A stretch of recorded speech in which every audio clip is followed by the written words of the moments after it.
Hello friends, मैं सुमित आप सबका आपके चहीते सेक्स एक सुखी जीवन का मंत्र डॉक्टर विजय दहीफले के साथ इस खास कार्यक्रम में तहे दिल से स्वागत करता हूं। दोस्तों, हमें जब भी कोई मेडिकल इमरजेंसी आती है या फिर स्वास्थ्य से जुड़ी कोई भी परेशानी सताती है, तब हम क्या करते हैं? सबसे पहले हम वो सारी चीज़ें हमारे फ्रेंड्स या फिर फैमिली के साथ शेयर करते हैं। पर दोस्तों, जब भी हमें कोई सेक्स से जुड़ी परेशानी सताती है, तब हम ऐसा नहीं कर पाते, क्योंकि इस बारे में बात करने में हमें शर्म आती है, हम झिझकते हैं। पर दोस्तों, अब शर्माने की और झिझकने की बिल्कुल ज़रूरत नहीं, क्योंकि डॉक्टर विजय दहीफले आपके सारे सेक्स रिलेटेड सवालों के बहुत ही पॉजिटिव तरीके से जवाब देंगे। दोस्तों, शो को शुरुआत करते हैं, पर शो को शुरुआत करने से पहले जानते हैं डॉक्टर विजय दहीफले इनके बारे में। डॉक्टर विजय दहीफले ये सेक्सोलॉजिस्ट, यूरोलॉजिस्ट और एंड्रोलॉजिस्ट है। डॉक्टर के क्लिनिक औरंगाबाद, हैदराबाद, दिल्ली में द्वारका, पुणे, नवी मुंबई में नेरुल, दादर, अंधेरी, कल्याण, नासिक, अहमदाबाद और दुबई में है। डॉक्टर विजय दहीफले का भारत एवं अन्य देशों में कॉन्फ्रेंसेस और सेमिनार के लिए आना जाना रहता है, जिसमें डॉक्टर सेक्स रिलेटेड सलाह मशवरा करते रहते हैं।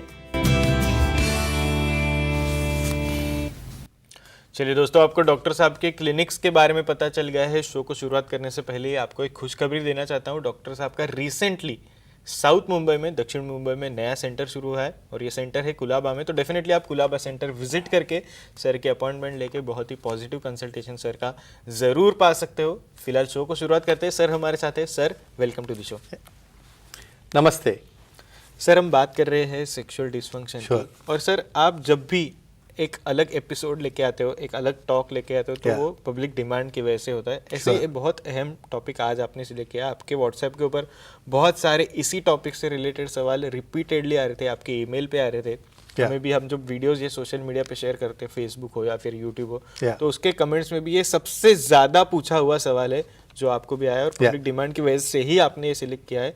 और इसीलिए हम आज आपसे जानना चाहेंगे कॉन्डम यूज करने के सही तरीके, सही प्रकार क्या होता है, उसके बारे में पूरी इन्फॉर्मेशन आपसे लेना चाहेंगे।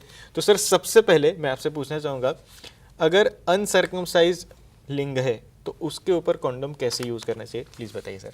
श्योरली सुमित, ये जो हमारी सीरीज चल रही है सेक्स एजुकेशन, सेक्सुअल अवेयरनेस और सेक्सुअल सेफ्टी, इसके अंतर्गत पूरी basic information related to sexual dysfunction, sex education, sexual awareness और सेक्सुअल सेफ्टी, इसके बारे में हम जान रहे हैं।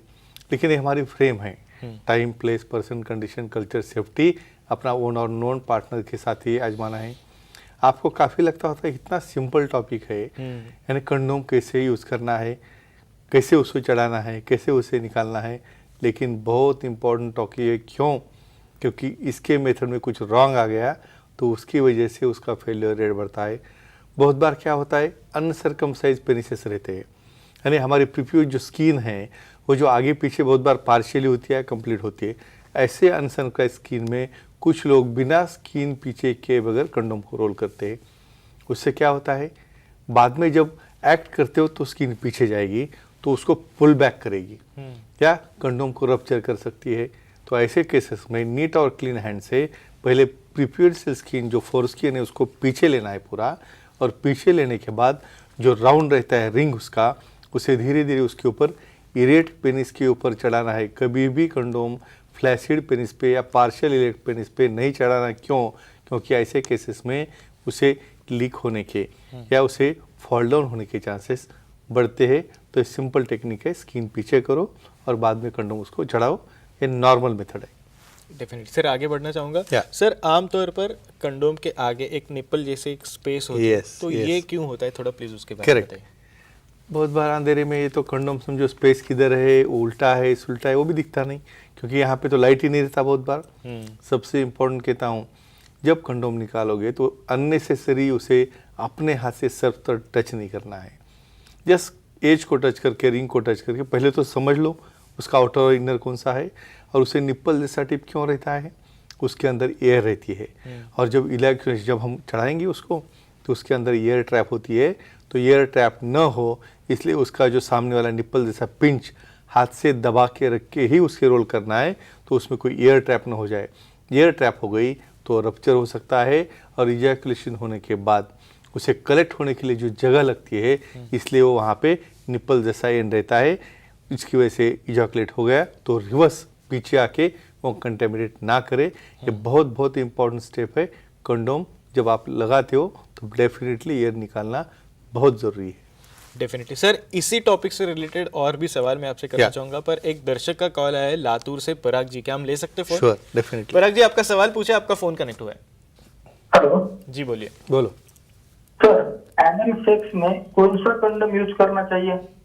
हाँ, ओके, ये बहुत कॉमन क्वेश्चन मेरे Yes, sir. व्हाट्सअप के ऊपर, मेल के ऊपर जी. हमेशा आता है।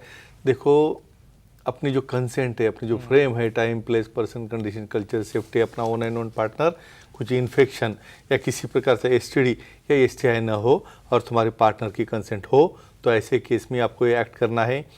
ये एक्ट में रूटीन वाला नॉर्मल कंडोम नहीं चलता है। ये सब लोगों को पता नहीं है। क्यों? क्योंकि वहाँ पे जो ग्रिप रहती है एनल रीजन की, वो स्ट्रांग रहने की वजह से, वहाँ पे कंटेमिनेशन होने की वजह से, फ्रिक्शन होने की वजह से रूटीन अपना पिनोवाजिनल कंडोम ब्रेक हो जाता है। ये कंडोम की थिकनेस काफ़ी ज़्यादा रहती है। दूसरी बात, ये कंडोम के साथ में हमें सिलिकॉन बेस्ड लुब्रिकेंट या ऑयल बेस्ड लुब्रिकेंट यहाँ पे यूज़ करते हैं, तो ऐसे केस में वो रप्चर भी या डैमेज हो सकता है। तो एक ही कहूँगा, कंसेंटेड पार्टनर के साथ थिक साइड वाला, थिक लैटेक्स वाला, थिक पॉलीयूरेथेन वाला कंडोम रहेगा, तो ही आपके एक्ट में काम में आता है, प्रोटेक्ट करता है इन्फेक्शन से, कंटेमिनेशन से। डेफिनेटली सर, वापस एक बार हमारे टॉपिक के ऊपर Yeah. आना चाहूंगा। हम बात करें कंडोम यूज करने के सही तरीके सही क्या बात होते हैं है, हाँ. उसके बारे में। Yeah. तो सर, वीर्य पतन हो जाने के बाद कंडोम जो रहता है वो कैसे सही तरीके से निकाला जा Yes. सकता है, उतारा जा सकता है, प्लीज बताइए। सेफ्टी वे से। Yes, correct. अभी देखो, यहाँ पे सामने वाला पार्टनर बहुत बार इजैकुलेट कर लेता है। इजैकुलेशन बाद में कुछ लोगों का पेनिस इरेक्ट रहेगा, तो वही पोजीशन में एक्ट वहाँ पे कंटिन्यू नहीं रखना है, क्योंकि वही सीमेन लिक्विफाई होके पीछे से रिवर्स से निकल के पार्टनर को प्रेग्नेंट या इन्फेक्ट कर सकता है। जो मोमेंट को इजैकुलेशन हो जाए, वही मोमेंट को इवन आपके पार्टनर के यूनिट से उसे बाहर निकालते वक्त बेस ऑफ कंडोम जहाँ पे रिंग रहती है, वहाँ से हाथ से प्रेस करना है, और प्रेस करके हमें धीरे धीरे बाहर निकलना है। क्यों? क्योंकि बहुत बार कंडोम के साथ, वीर्य के साथ वो अंदर जाता है और आपको इन्फेक्शन भी होगा, प्रेगनेंसी भी होगी। तो एक ही कहूँगा, इरेक्ट पेनिस जब है तभी उसको निकालना है, फ्लैसिड होने तक रहा नहीं देखना, क्योंकि फ्लैसिड होने तक एक तो लीक करेगा, नहीं तो कंटेमिनेट करेगा। तो एक ही कहूँगा, इजैकुलेशन हो गया, एक्ट बंद करो, उसके बाद में होल्ड करो बेस पे, और स्लोली उसे वहाँ पे होल्ड करते हुए, स्लाइड करते हुए उसे निकालना है, और उसे प्रॉपर डस्टबिन में डालना है, टॉयलेट में नहीं।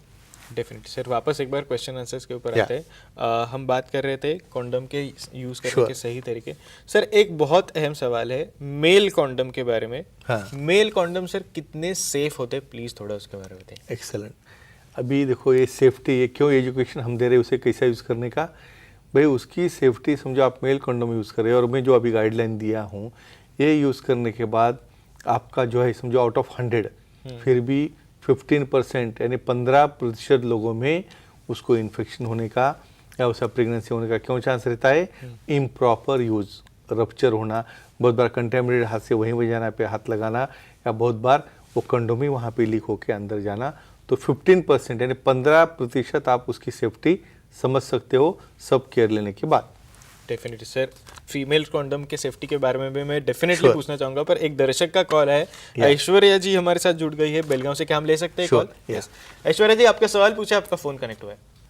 Hello sir. जी बोलिए। सर, सेक्स करते समय कॉन्डम स्लिप हो गया तो उसे रीयूज करना चाहिए या नहीं? Beautiful Okay. क्वेश्चन, बहुत इंपॉर्टेंट क्वेश्चन है। जी सर। अभी यहाँ पे प्रैक्टिकली बोलता हूँ क्या होता है। इरेक्ट पेनिस हो गया, आपने कंडोम उसके ऊपर चढ़ाया, लेकिन कुछ कारणों से आपका माइंड डाइवर्ट हो गया, आपने इंसर्ट किया है, उसी वक्त वो फ्लैसिड हो जाता है।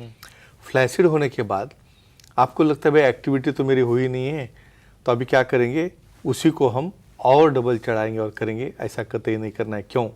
क्योंकि प्रिकम जो रहता है, यानी वो लगाने के बाद पार्शियली भी समझो आप कर रहे हो, आपको आंखों को नहीं दिख रहा है वीर्य, फिर भी प्रिकम से, सिक्रीशन से वहाँ पे स्पर्म वहाँ पे आ सकते हैं, सिक्रीशन में इन्फेक्शन आ सकता है। क्लियरली ऐसे कंडीशन में वो कंडोम थ्रो करना है, और नया दूसरा कंडोम लेके इरेक्ट पेनिस पे ही चढ़ा के इरेक्ट पेनिस पे ही निकालने से आपको उसका सही फायदा हो सकता है। तो फ्लैसिड पेनिस होने के बाद या बीच में ही रुकने के बाद ऐसा कंडोम रीयूज नहीं करना है। डेफिनेटली सर, वापस एक बार क्वेश्चन आंसर के ऊपर आना चाहूंगा। आपने मेल कॉन्डम्स कितने सेफ होते हैं उसके बारे में बताया। सर प्लीज फीमेल कॉन्डम्स के बारे में बताएं, ये कितने सेफ हो सकते हैं, प्लीज बताइए। Yes, correct. जैसे मेल कंडोम से वैसे फीमेल्स की सेफ्टी भी हमें देखना है। यहाँ फीमेल्स में स्पेशली कंडोम जो है सर्वाइकल पे लगाया जाता है और बाहर उसका जो आउटर सर्फेस है वजाना के ऊपर रहता है। बहुत बार क्या होता है कंपेयर टू मेल कंडोम, बहुत बार लोगों को फीमेल कंडोम कैसे यूज़ करना है, कैसे डालना है पता नहीं रहता, इसलिए 25% उसका फेलियर रेट है। क्यों? बहुत बार वो ऐड करते करते वो बाहर वाला भी कंडोम अंदर जाता है और वहाँ पे कोई स्पिलेज हो गया तो इन्फेक्शन या प्रेगनेंसी के चांसेस बढ़ते हैं। लेकिन आप केयर लोगे तो डेफिनेटली इसे हम रोक सकते हैं। तो मेल में 15% और फीमेल में 25% ये फेलियर रेट है। डेफिनेटली सर, एक आखिरी और सबसे अहम सवाल आपसे करना चाहूँगा, मेल कॉन्डम और फीमेल कॉन्डम क्या एक साथ यूज़ कर सकते हैं क्या, प्लीज़ बताइए। क्या बात है, बहुत बार लोग बोलते हैं भाई दो कंडोम लगाएंगे एक के ऊपर एक। ऐसा 2 कंडोम लगाने से कोई सेफ्टी नहीं होती है। या बहुत बार फीमेल को भी हमने कंडोम लगाया और मेल को भी लगाया तो क्या होता है, रबर है, लैटेक्स है, एक के ऊपर फ्रिक्शन होने से वहाँ पे हीट जनरेट होगी और दोनों रबर या दोनों लैटेक्स या दोनों पॉलीयूरेथेन एक के ऊपर घिस गए तो ट्रॉमा कर सकते हैं, फट सकते हैं, इंजर हो सकते हैं। तो एक होगा फ्रेंड्स, ये गाइडलाइन, ये टॉपिक, ये लिंक देख के इसमें आप खुद का नॉलेज बढ़ाओ, आपकी सेफ्टी बढ़ाओ, सामने वाले की सेफ्टी बढ़ाओ और आपका निजी लाइफ एंजॉय करो। Definitely sir, thank you so much. आपने सारी चीज़ें हमारे साथ बहुत ही पॉजिटिव तरीके से, बहुत ही सिंपल शब्दों में कन्वे की, उसके लिए थैंक यू सो मच। पर सर समय की थोड़ी सी पाबंदी, इसलिए आज के एपिसोड में हमें यहीं पे रुकना पड़ रहा है। पर दर्शकों, आप भी डॉक्टर साहब की सलाह ले सकते हो। आपके स्क्रीन पे जो कॉन्टैक्ट डिटेल्स आप देख रहे हो उसके जरिए आप सर की अपॉइंटमेंट ले सकते हो। और आपके लिए खुशखबरी ऐसी है कि डॉक्टर साहब का रिसेंटली कुलाबा में, साउथ मुंबई में कुलाबा में नया सेंटर शुरू हुआ है। तो डेफिनेटली आप कुलाबा सेंटर जाके सर की अपॉइंटमेंट लेके बहुत ही पॉजिटिव तरीके से सर का कंसल्टेशन जरूर पा सकते हो। चलिए दोस्तों, आज के शो में समय हो चला है यहीं पे रुकने का। शुक्रिया।